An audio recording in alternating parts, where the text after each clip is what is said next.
So for week 8 LC2, this time, yung graph naman yung given. So from last video, yung table yung given, wherein mas mahirap kasi mas maraming variations yung solution nun. Dito ang gagamitin natin yung vertex form na equation, which is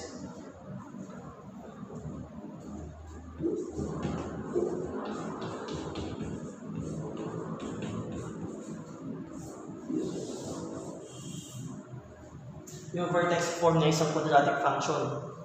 Now, ang kailangan natin dyan yung vertex at saka yung value ng a. Now, meron na tayong vertex doon sa may graph given na, which is 1 and negative 4. Yung h natin is 1, yung k natin is negative 4. Now, yung question is, ano yung value ng a? So, yung a ngayon yung i-compute natin. Kasi ang gagawin lang natin dyan, isa-substitute lang natin yung value ng h at saka yung k at saka yung a. And then, we simplify para makuha natin ano yung quadratic function. So, ang gagawin natin is, mamimili tayo ng point doon sa may parabola kasi meron naman na tayong vertex. So, ang kailangan natin, isang vertex, which is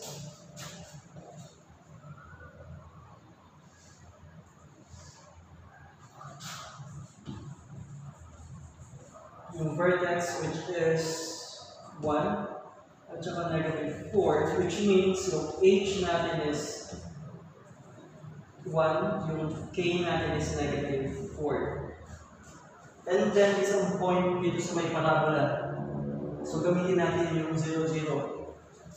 So, 0, 0. Which means, based sa previous video natin, yung first number is yung x, and yung second will be y. So, ibig sabihin, we have x is equal to 0, y is equal to 0. So, tulad ng sabi ko before, piliin mo yung mga values na mababa. Kaya, yan yung dahilan bakit hindi ko pinili yung 2-0. Pwede din yung 2-0, pero mas mababang number yung 0-0, mas madaling mag-simplify. So, anong gagawin natin doon sa h, which is equal to 1, yung k, which is equal to 4, yung x, which is 0, yung y is equal to 0. Anong gagawin natin dyan? So, yung mga values na yan, isa-substitute natin doon sa may vertex form. So, yung y natin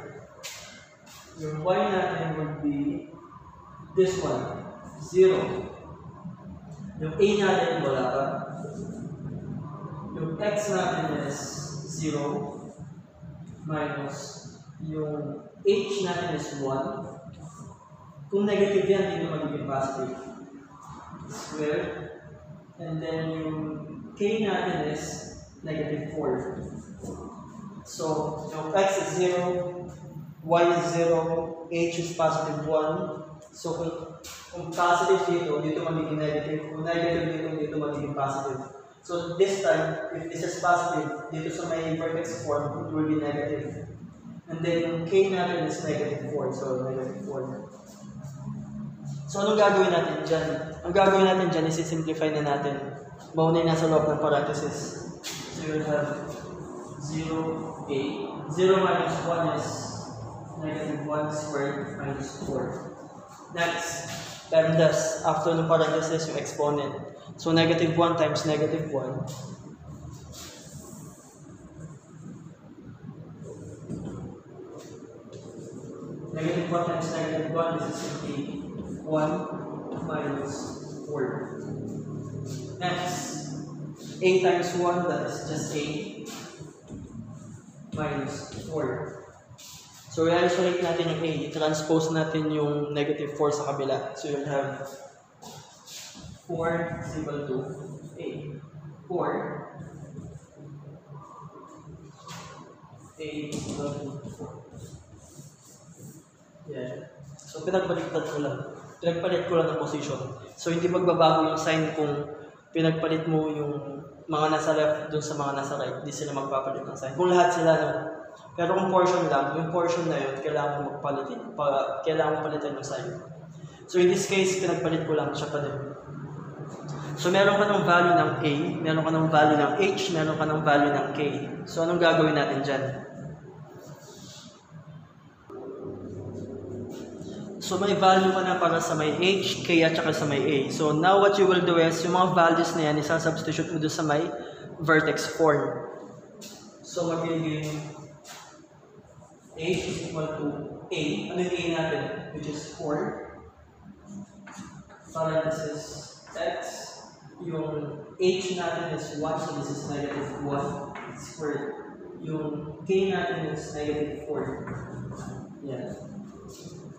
Next thing that you will do is you will simplify. So magiging mauna yung exponent. So ang gagawin natin, gagawa tayo ng dalawang x minus 1. So you have x minus 1, x minus 1, minus 4. Tama? Yun ang ibig sabihin ng exponent na 2. Gagawa ko ng dalawang x minus 1. Next is we will use the FOIL method para ma-simplify yun.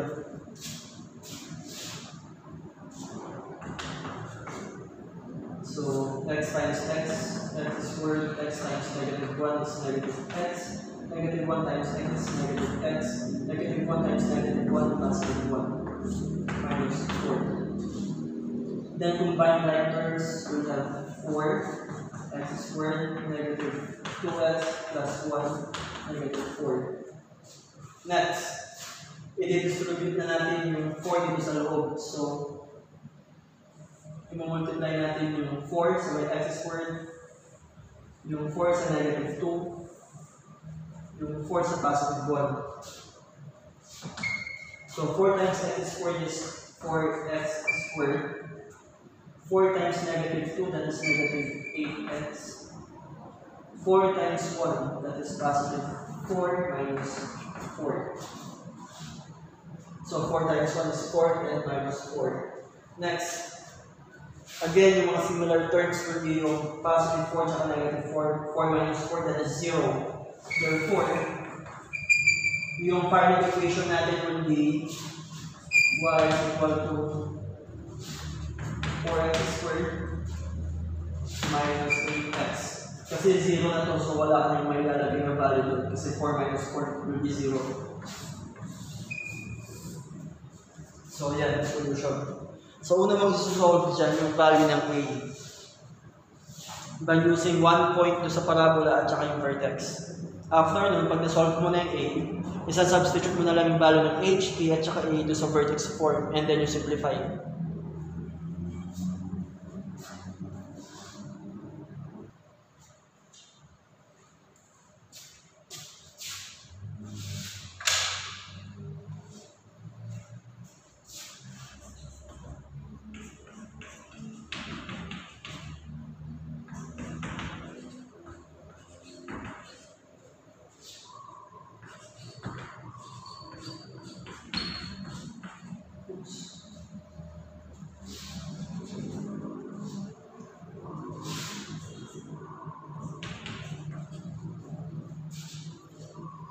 Solving for a. H is 0. X is 2 minus h is 1 squared. K is 8.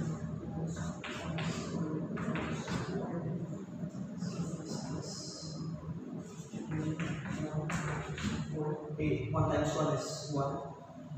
8 times 1 is 8.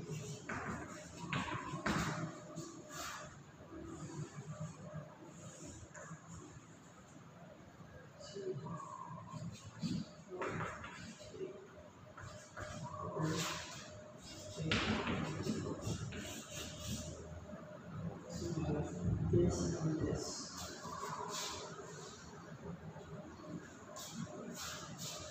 So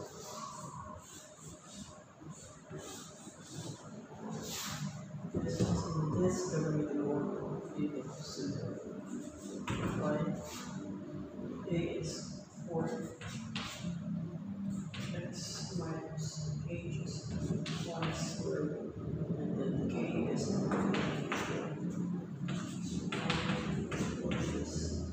this is that's square times.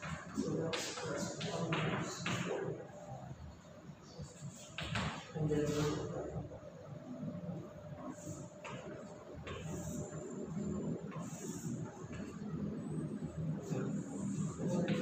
Square minus 8 is plus 4 this will be 0. So 1, 4, 6, 2, 6.